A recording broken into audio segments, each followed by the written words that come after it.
Okay, question number 20, calculate work done. तो find क्या करना है हमें, work done and comment on whether work is done on और बाय द सिस्टम, और ये भी बताना है कि work done on the system हुआ है या बाय द सिस्टम हुआ है। Okay, for the decomposition of 2 moles of NH4NO3 at 100 degree Celsius. ठीक है, तो अभी ये जो रिएक्शन हमें गिवन है, ओके, तो ये इसमें NH4NO3 कितने मोल्स हैं, 1 मोल है ना, यहाँ पे देखो 1 मोल है। ओके, इसमें इसने रिएक्शन परफॉर्म किए हैं, बट हमें यहाँ पे कितना बोल रहे हैं, decomposition of 2 moles of NH4NO3, यानी कि हमें इस पूरे रिएक्शन को 2 से मल्टीप्लाई करना पड़ेगा। ओके, तो यहाँ पे 2 मोल्स लिए हमने NH4NO3 के, तो हम क्या फॉर्म होगा, 2N2O गैस, ये सॉलिड है, प्लस 2 यहाँ पे 4, क्योंकि हम 2 से मल्टीप्लाई कर रहे हैं तो H2O गैस। ठीक है, हाँ, तो अब इसके बाद हमें क्या लिखना पड़ेगा कि हाँ, टू फाइंड, क्या बोला हमें फाइंड करने को, वो लिखेंगे। तो टू फाइंड, हमें वर्क फाइंड करना है तो W फाइंड करना है। ठीक है, फिर आफ्टर दैट हमें W का फॉर्मूला पता है, तो W इज इक्वल टू क्या होता है, माइनस डेल्टा NG/RT। ठीक है, तो अभी मुझे बताओ हमारे पास इसमें वैल्यूज है क्या। ओके, तो वैल्यूज तो है, देखो R यानी कि gas constant, that is R, तो उसकी वैल्यू तो फिक्स होती है 8.314 into sorry, okay, joule, kelvin inverse और मोल इनवर्स। ठीक है, ये होती है, और टेम्परेचर की वैल्यू तो गिवन है at 100 degree Celsius.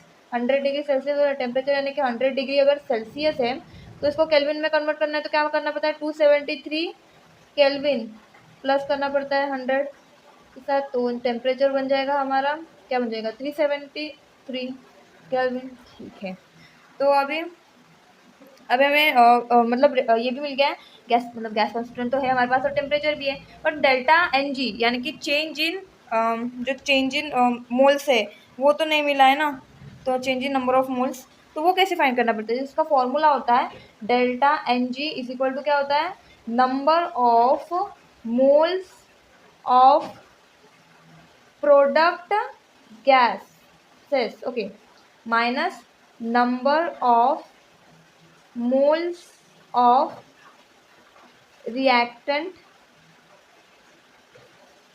gases। Okay, तो अभी क्या इसका फॉर्मूला ये है, इसका मतलब क्या बताती हूँ मैं, कि number of moles of product gases, यानी कि जो प्रोडक्ट के जो मोल्स है वो प्रोडक्ट के मोल से वो माइनस करना है रिएक्टेंट के मोल्स है जितने उनसे। ठीक है, तो फिर number of moles of product, तुम कितने मोल्स है प्रोडक्ट के, जो हमने अभी ये रिएक्शन बनाई है डिकम्पोजिशन ऑफ 2 मोल्स की, तो यहाँ पे प्रोडक्ट में 2 मोल्स है और यहाँ पे 4 मोल्स है।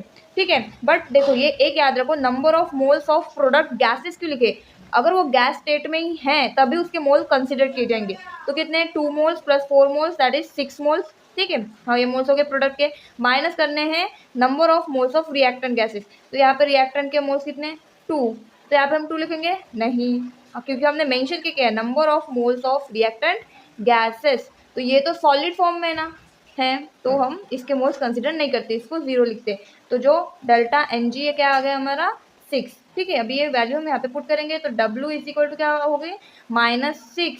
ओके, और R की वैल्यू होती है हमारी 8.314 इंटू टेम्परेचर है हमारा 373। ठीक है, सिंपली मल्टीप्लीकेशन करो, लॉग के वैसे भी कर सकते हो, लाइक ये 6 से पहले मल्टीप्लाई कर लो इन दोनों को, एंड फिर जो आंसर आएगा इन दो उनका ऐसे लॉग लॉग निकाल के ऐड करो और एंटी लॉग निकालो, सिंपल से आंसर आ जाएगा।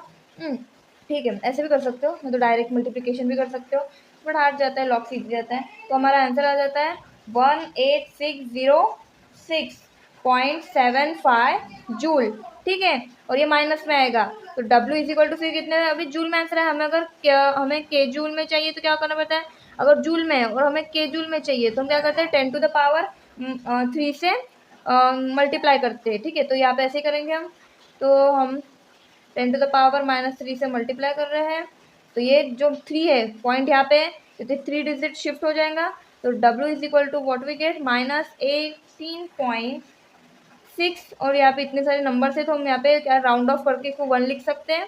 ठीक है, तो ये के किलो जूल में आ जाएगा, तो हमारा वर्क फाइंड हो चुका है। यस, बट हमें और कुछ बोला गया है, क्या बोला गया है कि देखो हमारे घर की लाइट चली गई है, तो यहाँ पे बोला गया है कि हमें फाइंड भी बताना भी है कि वेदर वर्क इज़ डन और मतलब ऑन द सिस्टम या फिर बाय द सिस्टम। तो देखो वर्क की वैल्यू क्या है, कैसे आई है, ज़ीरो है, ज़ीरो है वर्क की वैल्यू नहीं, तो पॉजिटिव है या नेगेटिव है, नेगेटिव है यानी कि ज़ीरो से कम है, ठीक है। तो वर्क तब जब वैल्यू नेगेटिव होती है, ज़ीरो से कम होती है, तो वर्क क्या होता है, work done by the system, ठीक है, work done by the system ने क्या किया है, वर्क किया है, ठीक है। सिस्टम पर अगर वर्क किया गया होता तो पॉजिटिव वैल्यू होती। तो बहुत ही सिंपल सा क्वेश्चन था, कोई भी डिफिकल्टीज हो तो ज़रूर पूछिए। Thank you.